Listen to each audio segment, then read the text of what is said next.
Hello student, class 10 chapter number 9 some application of trigonometry.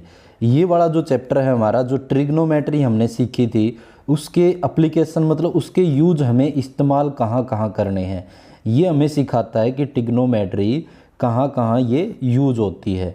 Application मतलब होता है use. तो हम इसी यूज को सीखते हुए सबसे पहले तो हमें यही जो हमारे पास फार्मूला था, पंडित बद्री प्रसाद हर हर बोले, दोबारा लिखते हैं इसको, पंडित बद्री प्रसाद हर हर बोले सोना चांदी तोले। ये वाला फार्मूला भी यूज होगा क्योंकि ये वाला होता है साइन, ये होता है कोस, ये होता है टेंजेंट। जो परपेंडिकुलर अपोन में हाइपोटेनियस होता है, बेस अपोन में हाइपोटेनियस, और परपेंडिकुलर अपोन में बेस जो होता है वो टेंजेंट थीटा होता है। तो ये हमारे पास सबसे पहले तो ये यूज होगा। और एक वो जो टेबल थी हमारे पास कि साइन 60 डिग्री पे कितना होता है, 30 डिग्री पे कितना होता है, टेबल बनानी भी हमने सीखी थी कि जैसे 0 डिग्री से स्टार्ट हो करके 30 डिग्री, 45 डिग्री, 60 डिग्री और 90 डिग्री। सबसे पहले हमने सीखा था 0, 1, 2, 3, 4 तक लाइन अक्सर लिखो और उसके बाद सबके नीचे 4 लगाओ, और उसके नीचे 4 लगाने के बाद सबके ऊपर रूट लगाना था। तो ये हमारे पास 0 से किसी की मल्टीप्लाई करो, डिवाइड करो, 0, 1 का स्क्वायर 1 होता है और 2 का स्क्वायर 4 होता है, 1/2 के रूप में, क्योंकि स्क्वायर रूट का मतलब आधा। तो 1/2, क्योंकि 2 1 जा 2, 2 2 जा 4, 1 का स्क्वायर 1 और रूट 2 बच जाएगा क्योंकि 2 किसी का स्क्वायर नहीं होता, 3 किसी का स्क्वायर नहीं होता, रूट 3, और 2 का स्क्वायर 4 होता है, और 4 1 जा 4, ये कैंसिल हो जाएगा, और 1। ये हमारे पास देखा था हमने साइन ऑफ थीटा, जो साइन 0 डिग्री पे 0, साइन 30 पे 1/2, 45 डिग्री पे 1/√2, कोस पे ये साइन 30 डिग्री पे √3/2 और 90 पे ये। और फिर हमने देखी थी कोस थीटा, यहाँ से शुरू करते 1 से √3/2, 1/√2, 1/2, 0, ये हमने सीखा था। फिर उसके बाद हमने टेंजेंट सीखा था कि टेंजेंट जो होता है, सबसे पहले हमें पता होता था कि टेंजेंट थीटा जो होता है वो साइन थीटा अपॉन में कोस ऑफ थीटा होता है। तो इसका यूज़ हमने किया था कि इसका ये बनाया था हमने, ये 0 होता है, ये 1/√3 होता है, ये 1 होता है, √3 होता है, ये नॉट डिफाइन, इन्फिनिटी जिसको बोलते हैं, नॉट डिफाइन। ये हमने ये 3 ही यूज करने हमें। जो हमारे पास ये वाला चैप्टर है वो हमारे पास ये भी 3 ही यूज होंगे, साइन कोस टेंजेंट, और वैल्यू भी इन तीनों की हमें याद रखनी है। इनका ही यूज है हमारे पास इस एप्लीकेशन यूजेज के अंदर, जो है ट्रिग्नोमेट्री का, ये ही हमारे पास एक टॉपिक है जो हमारे पास ट्रिग्नोमेट्री का यूज होगा कि ये बड़ा। और अब हमारे पास जो है, अब इसके चैप्टर के अंदर क्या होगा हमारे पास वो हम देखते हैं। इस चैप्टर में भी कुछ नई चीज़ें होंगी। तो 2 चीज़ें इसके अंदर, एक तो है angle of elevation, angle of elevation, एक तो टॉपिक ये हमारे पास एंगल ऑफ एलिवेशन। तो एंगल ऑफ एलिवेशन क्या होता है, देखो सबसे पहले एंगल ऑफ एलिवेशन को समझते हैं। जैसे ये कोई हॉरिजॉन्टल लाइन है और हम यहाँ से ये देख रहे हैं, हम ऊपर की तरफ कोई एक पतंग उड़ रहा है, कोई पतंग देख लेते हैं, जैसे कोई पतंग उड़ रहा है यहाँ से। तो ये वाला पतंग यहाँ से, ये जैसे ही हम इसको देखते हैं, जब हम नीचे से ऊपर की तरफ देखते हैं, तो ये वाला जो एंगल होता है वो होता है एंगल ऑफ एलिवेशन। तो एक तो एंगल ये होता है एंगल ऑफ एलिवेशन, दूसरा एक और एंगल होता है, जो दोनों एंगल के बारे में ही समझना हमें। तो ये क्या होता है, सबसे पहला ये जो होता है द एंगल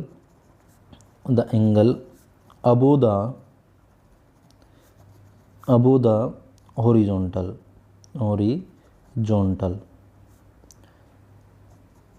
तो ये हॉरिजॉन्टल से क्या होता है, ऊपर की तरफ जो हॉरिजॉन्टल लाइन होती है, ये वाली जो होती है, ये कौन सी लाइन होती है, ये हमारी हॉरिजॉन्टल लाइन होती है। तो हॉरिजॉन्टल लाइन से जो ऊपर की तरफ होता है, अबो जो बनता है, वो होता है हमारा कौन सा एंगल ऑफ एलिवेशन। दूसरा पॉइंट होता है हमारे पास, ये क्या, तो 2 पॉइंट होते हैं इसके, formed between line of site and horizontal line, horizontal line. तो ये किस किस के बीच में फॉर्म होता है, वो हमारे पास एक तो हॉरिजॉन्टल लाइन ये वाली, हॉरिजॉन्टल लाइन जो होती है ये वाली, और दूसरी जो होती है हमारे पास लाइन ऑफ साइट, जो हम देख रहे हैं वो लाइन जो है ये वाली लाइन, जिस लाइन से हम देख रहे हैं, इन दोनों लाइनों के बीच में जो होता है वो एंगल ऑफ एलिवेशन होता है। एक टॉपिक तो हमारे पास ये है एंगल ऑफ एलिवेशन। दूसरा एक टॉपिक और होता है एंगल ऑफ, लिख देते हैं, जिसका नाम हमारे पास होता है नंबर 2 टॉपिक जो है वो होता है एंगल ऑफ डिप्रेशन। तो पहले इसको समझेंगे, डिपर्जन। तो एंगल ऑफ डिपर्जन क्या होता है, तो एंगल ऑफ डिपर्जन को हम समझते हैं। सबसे पहले एंगल ऑफ डिपर्जन होता क्या है, जब हमारे पास ये कोई एक डायग्राम ड्रॉ करते हैं हम, जब एक कोई टावर या कोई एक बिल्डिंग बना देते हैं हम, ये जैसे मान लो ये कोई बिल्डिंग है, तो ये कोई बिल्डिंग है, टावर है, किसी भी चीज़ के ऊपर खड़े होकर के हम यहाँ से नीचे कोई, ये जो हमारी बेसमेंट है, जो इस पे यहाँ पे कोई मान लो ये बॉल है, इसको हम देख रहे हैं। जब हम ऊपर से किसी चीज़ को देखते हैं, जैसे हम ऊपर से इस चीज़ को देख रहे हैं, तो एंगल ऑफ डिपर्जन होता है। जब हम नीचे से ऊपर की तरफ देखते हैं, एंगल ऑफ एलिवेशन होता है। जब ऊपर से किसी चीज़ के ऊपर खड़ा होकर के फिर हम किसी चीज़ को देखते हैं, वो होता है एंगल ऑफ डिपर्जन। तो ये बनता कहाँ है, तो देखो वही हमारे पास इसके सामने एक क्या कर लेते हैं, ओरिजेंटल लाइन खींच लेते हैं।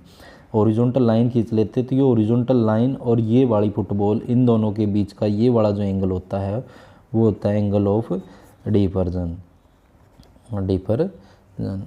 तो ये हमारे पास दूसरा एंगल होता है। इसके बारे में समझते हैं, सेम ऐसे ही कोई पॉइंट होंगे इसके बारे में। तो देखो सबसे पहला पॉइंट है इसके बारे में, एक मिनट इसको रोक दो। तो सबसे पहला इसका पॉइंट होता है कि ये क्या होते हैं हमारे पास, the angle below the horizon, horizontal. तो ये क्या होता है, ओरिजेंटल से बिलो, नीचे की तरफ बनता है। जैसे अगर हम इसको ओरिजेंटल माने, इस लाइन को अगर हम ओरिजेंटल लाइन मानते हैं, इस पेन का यूज, हॉरिजॉन्टल लाइन मानते हैं, अगर हम इसको ओरिजेंटल लाइन मान रहे हैं, तो ओरिजेंटल लाइन और ये वाली जो लाइन ऑफ साइट है, ये हो जाएगी हमारे पास लाइन ऑफ साइट, जिसको हम देख रहे हैं। इन दोनों के बीच का जो एंगल होता है, दूसरा पॉइंट जो हमारे पास फॉर्म्ड, किसके बीच का जो एंगल होता है, formed the between line of site and horizontal line. तो इन दोनों के बीच का जो एंगल होता है, एंगल हॉरिजॉन्टल लाइन और जो लाइन ऑफ साइट के बीच का जो एंगल होता है वो होता है एंगल ऑफ डिपर्जन। लेकिन यहाँ पे जो है हमारे पास ये वाला जो एंगल है, डिपर्जन है, ये हमारे पास क्या होता है, ये इसके ऊपर से जब किसी चीज़ को नीचे देख रहे होते हैं। लेकिन अब हमारे पास ये आता है कि ये वाला एंगल ऊपर की तरफ बन रहा है। तो हमारे पास अगर ये क्वेश्चन करना होता है तो ये वाला और ये वाले यूज होंगे। तो इसका तो यूज करने के लिए हमारे पास एंगल कौन सा होना चाहिए, ये होना चाहिए। तो अगर हमारे पास दो लाइन, ये वाली और ये वाली लाइन आपस में पैरेलल होती, क्योंकि पैरेलल हो जाएगी, ये एक अर्थ सरफेस हमारे पास और एक ये ओरिजेंटल, इस लाइन के बिल्कुल पैरेलल खींची हमने, जहाँ से हम देख रहे हैं उसके पैरेलल खींची है। तो ये एंगल ऑफ ये डिपर्जन, ये यहाँ अगर मान लो थीटा है तो यहाँ भी क्या हो जाएगा, थीटा हो जाएगा। और यहाँ 30 डिग्री तो यहाँ भी क्या हो जाएगा, 30 डिग्री, क्योंकि एंगल ऑफ आपने पढ़ा था अल्टरनेट एंगल।